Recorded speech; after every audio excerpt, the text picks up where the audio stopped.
नमस्ते भैया बहनों। पिछले वाले वीडियो में अपन ने कक्षा 7 हिमालय की बेटियाँ लेसन का अध्ययन किया था। उसका शेष अध्ययन आज अपन करेंगे, इसलिए अब आज आप अपनी किताबें खोल लें और जहाँ से मैं पढ़ाई स्टार्ट करवा रही हूँ वहाँ से आप मेरे साथ साथ इसका अध्ययन करें।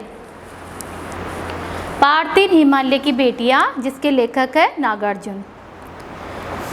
जिन्होंने मैदानों में ही इन नदियों को देखा होगा, उनके ख्याल में शायद ही यह बात आ सके कि बूढ़े हिमालय की गोद में बच्चियां बनकर ये कैसे खेला करती है। नदियों के बारे में कहा है, अपन ने देखा इसमें इस वाले पार्ट में कि हिमालय को नदियों का पिता कहा है, समुद्र को उनका दामाद कहा गया है। इस लेसन में नदियों के बारे में वर्णन किया हुआ है कि कैसे वह छोटी सी नदियाँ अपने पिता हिमालय की गोद में कैसे खेलती है, कैसे वह बड़ी हो जाती है और कैसे माँ बाप की जैसे माँ बाप अपने बच्चों को, छोटे बच्चों को पालते हैं, वैसे ही वह नदियाँ भी किस तरह से हिमालय उन्हें पालते हैं। माँ बाप की गोद में नंग धड़ंग होकर खेलने वाली इन बालिकाओं का रूप पहाड़ी आदमियों के लिए आकर्षक भले न हो, लेकिन मुझे तो ऐसा लुभावना प्रतीत होता है। लेखक कह रहा है लेकिन कि पहाड़ों में रहने वाले आदमियों को इनका रूप, किनका, नदियों का रूप भले ही आकर्षक यानी मनमोहक, मन को लुभाने वाला न लगे, लेकिन मुझे बहुत लुभावना, आकर्षक लगता है। वह रूप है लुभावना प्रतीत हुआ, वह रूप की हिमालय को ससुर और समुद्र को उसका दामाद कहने में कुछ भी झिझक नहीं होती। जैसा मैंने आपको बताया था कि इस लेसन में हिमालय को पिता और समुद्र को नदियों का दामाद का यानी पति माना गया है। कालिदास के विरही पक्ष ने अपने मेघदूत से कहा था, वेत्रवती यानी बेतवा नदी को प्रेम का प्रतिदान देते जाना। कालिदास कौन थे? जो कि संस्कृत के महान कवि थे। विरही यानी क्या होता है? विरह यानी बिछुड़ गया, बिछुड़ा हुआ।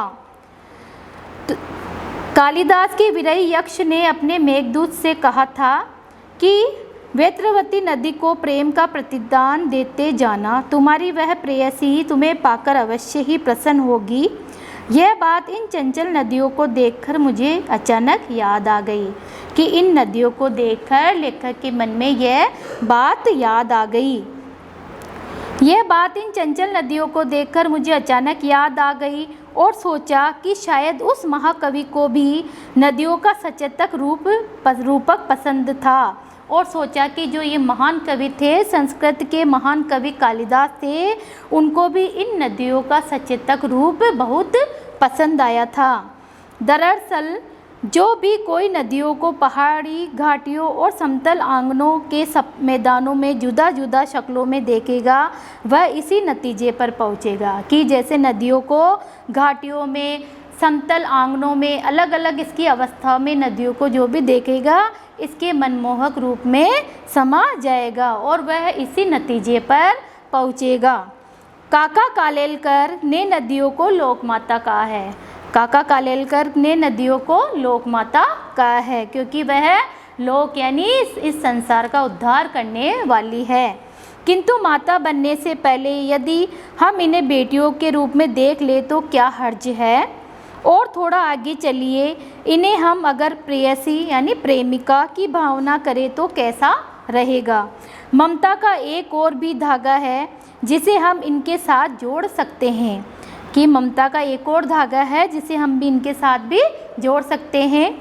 बहन का स्थान कितने कवियों ने इन नदियों को दिया है, यानी नदियों को देखो माँ कहा गया है, प्रेयसी कहा गया है, बेटियाँ भी कहा गया है, और बहन का स्थान कितने कवियों ने इन नदियों को दिया, और बहन का स्थान भी नदियों को दिया गया है। एक दिन मेरी भी ऐसी भावना हुई थी तो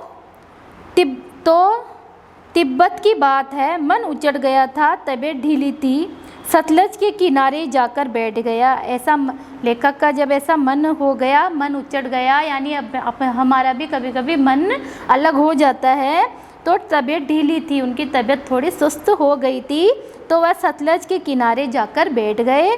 दोपहर का समय था, पैर लटका दिए पानी में, यानी दोपहर में उन्होंने अपने पैर उस पानी में लटका दिए। थोड़े ही देर में उस प्रगतिशील जल ने असर डाला तन और मन ताज़ा हो गया तो लगा मैं गुनगुनाने। जय हो सतलज बहन तुम्हारी, लीला अचरज बहन तुम्हारी, हुआ मुदित मन हटा खुमारी, जाऊँ मैं तुम पर बलिहारी।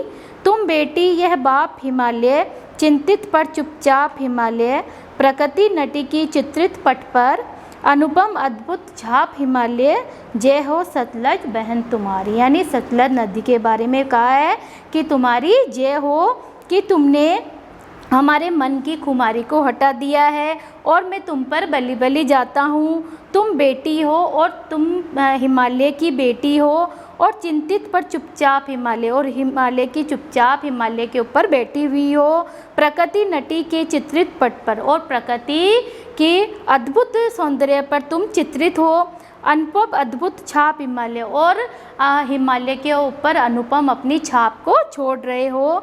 जय हो सतलज बहन तुम्हारी, और तुम्हारी बहन सतलज तुम्हारी जय हो। ये अपना लेसन कंप्लीट हो गया है। आप इसे एक बार घर पे और दोहरान करेंगे। धन्यवाद।